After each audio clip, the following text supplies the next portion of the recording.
Magandang araw mga bata! Para sa ating unang araw, kulturang materyal at di materyal sa relihiyon. Ano ang nakikita ninyo kapag pumapasok sa simbahan o moske? Ang ating mga simbahan o pook sambahan ay bahagi rin ng ating kultura. Maraming mga bagay ang nagpapakita rito ng ating pananampalataya. Ano ang kulturang materyal sa ating relihiyon? Ito ay mga bagay na nahahawakan at nakikita tulad ng simbahan, rosaryo, imahe ng mga santo, Biblia o Koran at krus. Halagahan nakatutulong upang mas mapadali ang pagsamba at panalangin. Nagiging simbolo ng pananampalataya ng mga tao.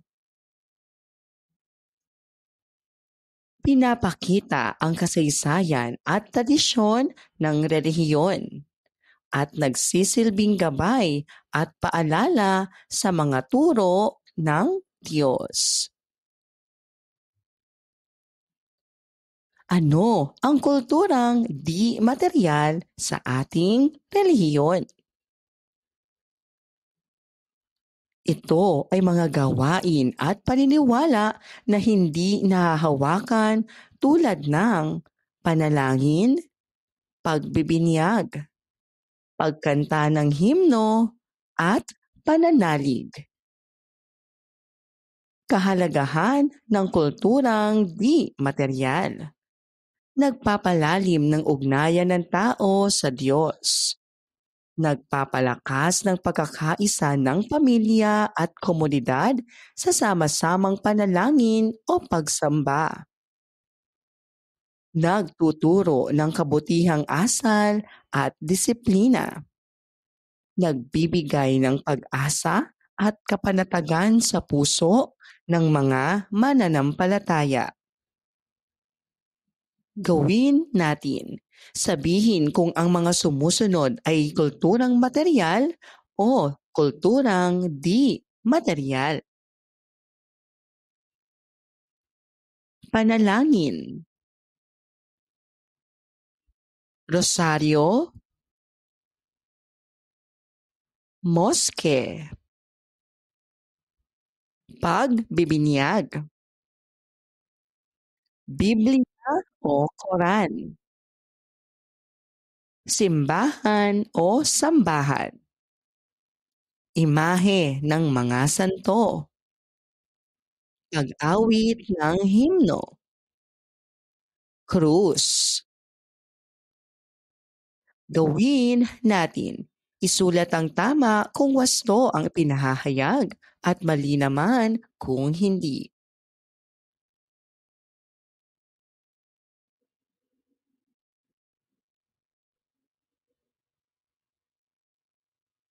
Gawin natin.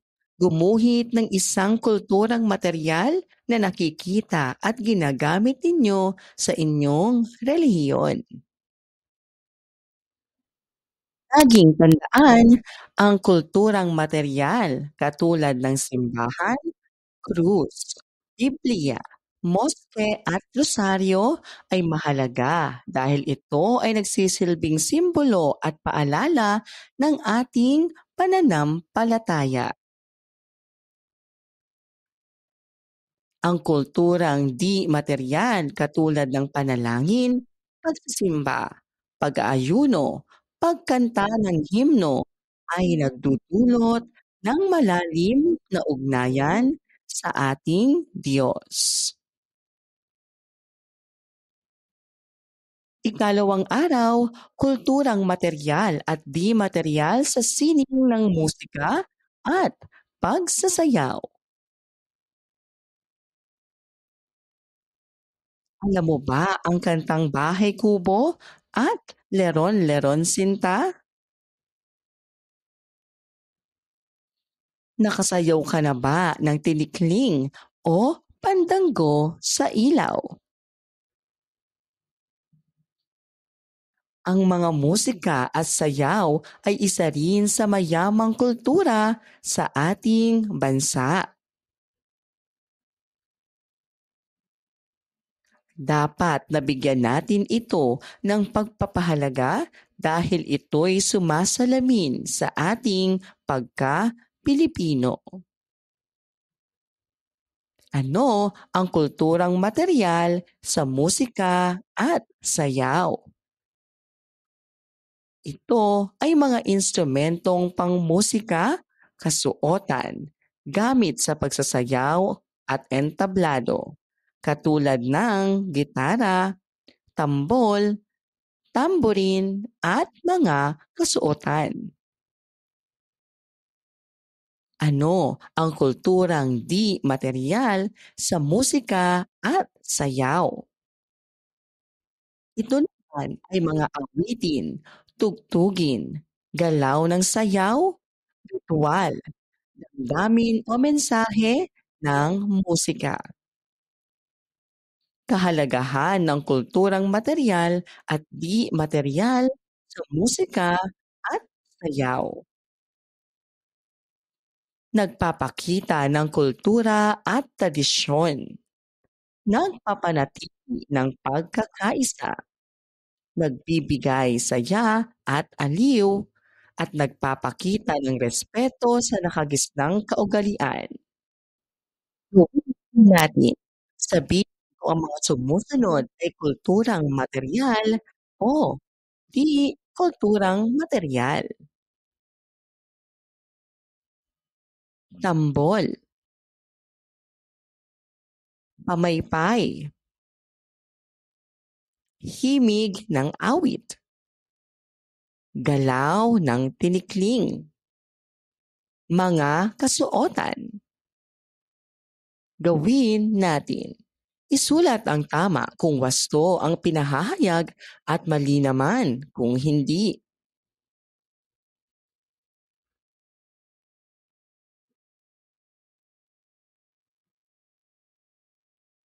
Gawin natin. Gumuhit ng tatlong kulturang material sa musika at pagsasayaw. Laging tandaan, ang kulturang material sa musika at sayaw ay mga gamit na nakikita at nahahawakan. Ang kulturang di material ay mga awit, himig, tugtog, ritual, at galaw ng sayaw. Kung araw, kulturang material at di material sa kapistahan o festival. Tingnan ang mga larawan. Ano ang napapansin nyo? Ano ang gamit ng mga tao sa kapistahan? Ano ang ginagawa nila? Ang fiesta o festival ay isang pampublikong pagdiriwang na isinasagawa upang ipagdiwang ang isang mahalagang okasyon. Ang fiesta o festival ay maaaring may kaugnayan sa relihiyon, kultura at kasaysayan. Makikita natin dito ang iba't ibang kulturang material at di material. Ano ang kulturang material sa kapistahan? Ito ay mga bagay na nakikita at nahahawakan gaya ng karosa, banderitas, at makukulay na kasuotan. Ano naman ang kulturang di material sa kapistahan?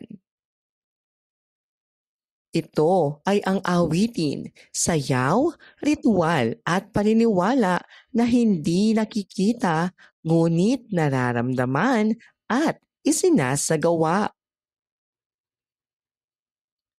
Kahalagahan ng mga kulturang materyal sa kapistahan. Nagpapakita ng ating kultura at tradisyon. Nagbubuklod ng pamilya at komunidad. Nagbibigay saya at aliw. Nagpapanatili ng pananampalataya at nagtuturo ng pagkakaiba-iba at respeto. Gawin natin. Sabihin kung ang mga sumusunod ay kulturang materyal o kulturang di materyal. Karosa, panalangin, maskara, sayaw, banderitas. Gawin natin. Isulat ang tama kung wasto ang sinasaad ng mga sitwasyon at mali naman kung hindi.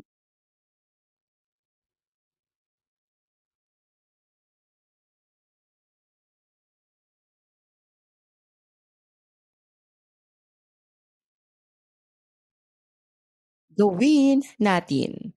Piliin ang tamang sagot. Ano ang halimbawa ng kulturang materyal sa kapistahan?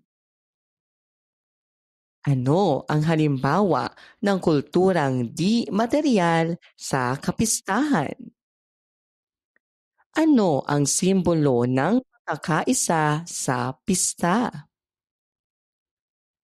Bakit mahalaga ang kapistahan?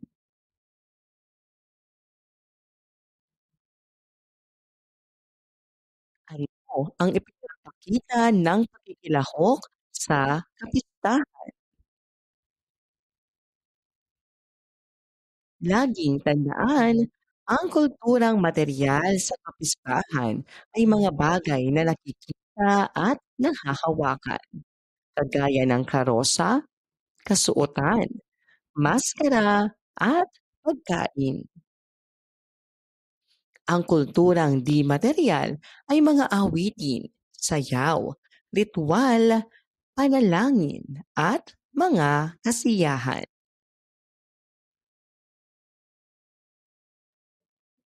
Dapat natin itong kahalagahan dahil pinapakita nito ang ating kultura, pagkakaisa, at pananampalataya bilang Pilipino.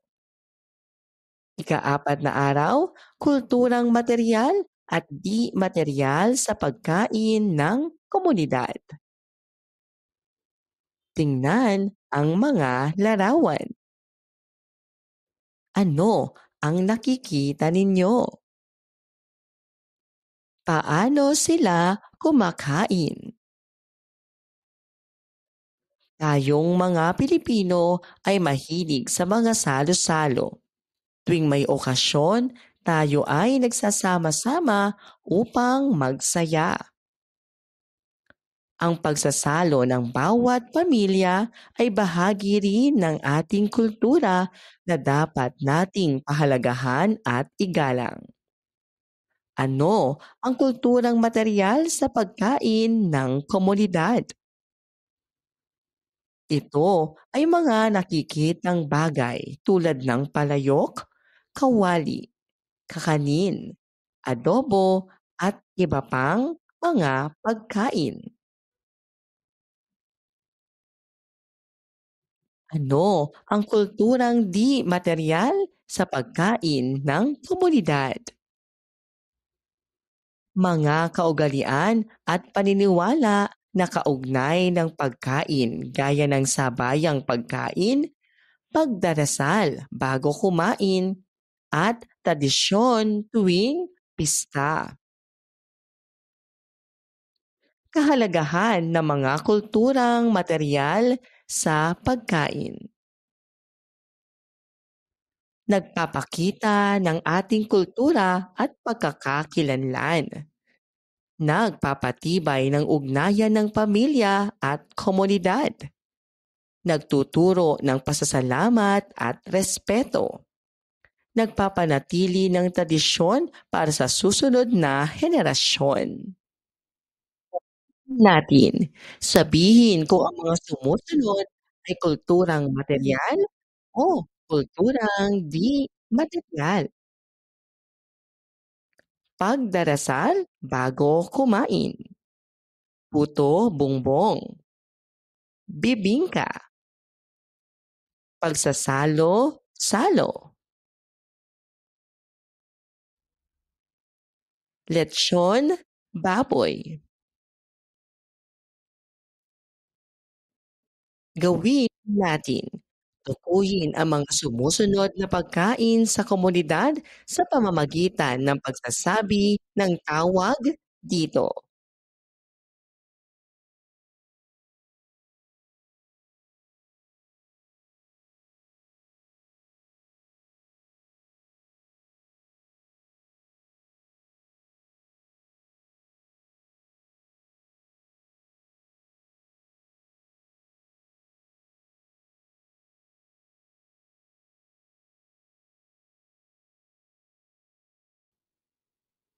Natin gumuhit ng tatlong pagkain sa komunidad na iyong paboritong kainin.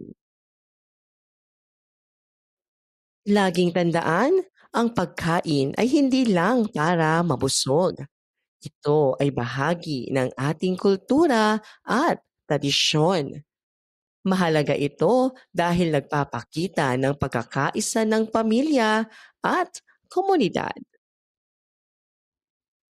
Ang wastong pagkain ay nagbibigay ng kalusugan, lakas, at kasiyahan.